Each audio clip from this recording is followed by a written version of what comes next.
Kawadhi nyime Jood Gavanas mawuok e counties 14 moloro nam lulu motisni Lake Region Economic Block sani koro dwaro mondo apise gi oyangi e chik mar piny Kenya gino biro miyo gi yudo pok mar omenda timo tijegi ahinya to mamulo weche dongruok ka giwacho ni gisebedo mana ka gitiyo kod omenda gi giwegi kod mago mawuok kuom jochiw kony kata donors e timo chenro kaka mag thieth kod dongruok.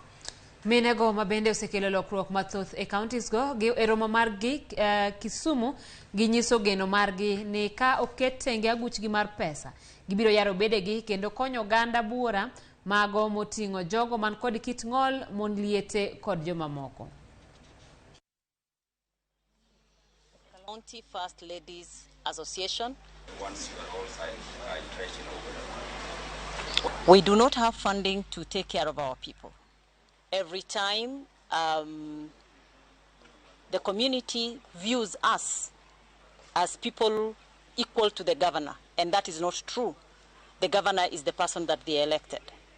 So for us, they will want us to do certain things. They will come with very many problems that you are unable to solve. However, if you're funded, if you're entrenched in the constitution, then you would have a small fund that can be able to address certain social issues. For example, you would be able to address issues of nutrition in ECD schools. You will be able to address the sanitary towel issues that we are having problems with. We will be able to address issues of widows within our communities. We will be able to address issues of disabilities that are actually plaguing our community.